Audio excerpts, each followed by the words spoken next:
आज आशीष की जिंदगी का सबसे बड़ा दिन था। आज उसकी शादी अपनी गर्लफ्रेंड तन्वी से हुई थी।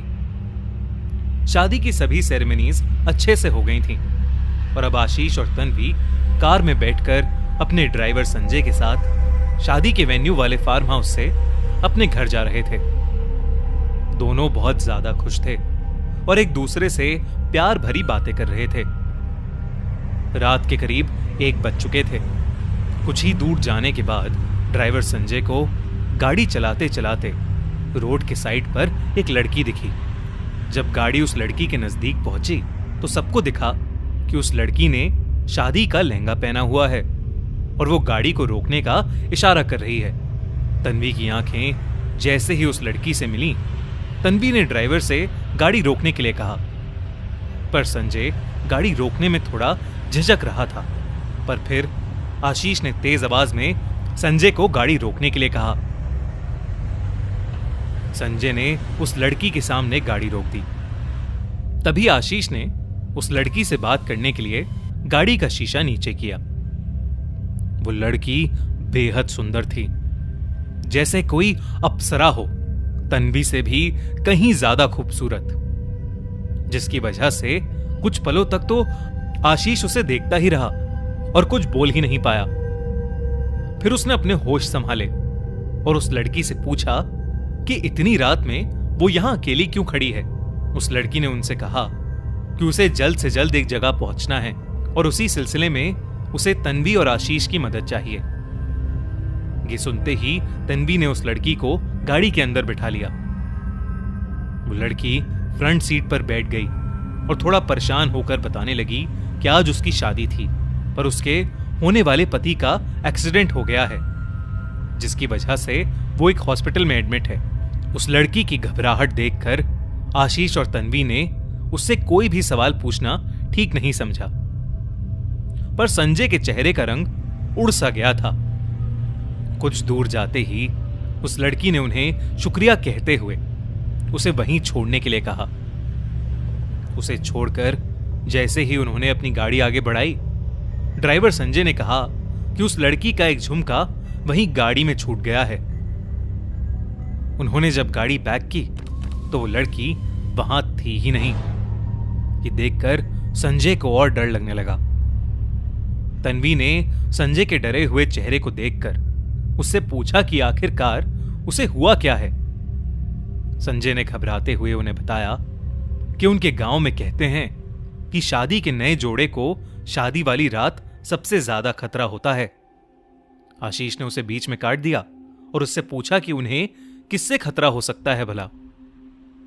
संजय ने जवाब में कहा, साहब, खूनी वधू से। संजय ने बताया कि उसे वो लड़की कुछ अजीब सी लगी। उसने कहा कि लोगों का कहना है कि अक्सर इस इलाके में एक चुड़ैल रात को शादी के जोड़े में घूमती है।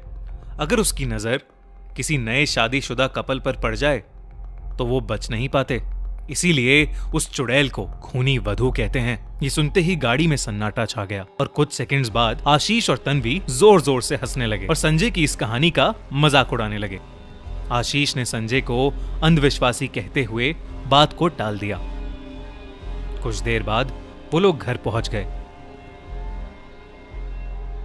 उस लड़की का झुमका जो गाड़ी में छूट गया था, वो तन्वी अपने साथ ही अंदर ले गई।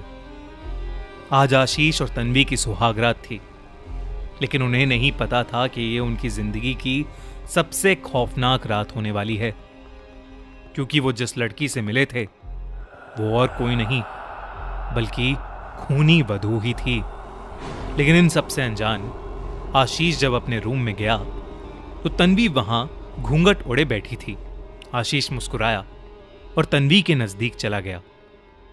उसने सबसे पहले दोनों हाथों से तन्वी का घूंघट उठाया और मुस्कुराते हुए तन्वी के करीब जाने लगा।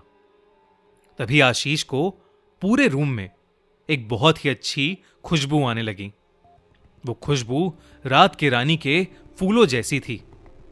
उस खुशबू से मानो आशीष मोहित हो गया था। आशीष ने तन्वी को गले लगाया और उससे कहने लगा कि वो उससे बहुत प्यार करता है, लेकिन जवाब में उसे एक गहरी सी आवाज आई तुम अब सिर्फ मेरे हो। तन्वी ने आशीष की पीठ पर अचानक से ही अपने नाखून गड़ा दिए।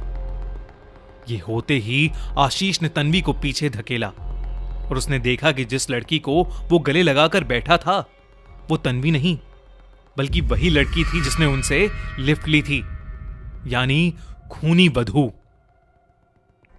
धीरे धीरे उस खूनी वधू का रूप और भयानक होता चला गया। जो एक समय पर आशीष को दुनिया की सबसे खूबसूरत लड़की दिख रही थी, अब वो एक डरावनी चुड़ैल बन चुकी थी। उसके बाल हवा में उड़ रहे थे और उसका चेहरा बहुत ही भयानक लग रहा था। आशीष सहम कर बेड से नीचे गिर गया और उसकी नजर जैसे ही बेड के नीचे गई, उसके दिल की धड़कनें ही रुक गईं। बेड के नीचे उसकी पत्नी तन्वी बेहोश पड़ी थी। बहुत ही जोर से चिल्लाया। उसकी चीख सुनकर जैसे ही सभी घर वाले ऊपर आए और उन्होंने दरवाजा खोला तो उनके होश उड़ गए। आशीष और तन्वी की बॉडी जमीन पर पड़ी हुई थी और वो इतनी सफेद थीं जैसे मानो उनके शरीर में खून की एक बूंद भी नहीं बची हो। वो दोनों गुजर चुके थे और खूनी वधू वहां कहीं नहीं थी। किसी को भी कुछ समझ नहीं आ रहा था कि तभी उनका ड्राइवर संजय ऊपर आया और उसने देखा कि तन्वी ने वही झुमका पहना है जो वो लड़की गाड़ी में छोड़कर चली गई थी। वो समझ गया कि इन दोनों की हत्या खूनी वधू ने की है। उसके बाद उसने खूनी वधू के बारे में सारे घर वालों को बताया। उसने कहा कि कहानियों की माने तो खूनी वधू असल में एक बहुत सुंदर लड़की थी। उसकी शादी की रात उसका और उसके पति का एक बहुत खतरनाक कार एक्सीडेंट हो गया। वो रोड पर लोगों से मदद मांगती रही, लेकिन किसी ने भी उसकी मदद नहीं की, जिसकी वजह से उसका पति मर गया और उसने भी एक दूसरी गाड़ी के आगे आकर अपनी जान दे दी। तब से वो उन लोगों से अपना बदला लेती आ रही है जिनकी नई नई शादी हुई है, क्योंकि अब वो चाहती है कि जो दर्द उसने और उसके पति ने सहा वो हर एक शादी का जोड़ा महसूस करे।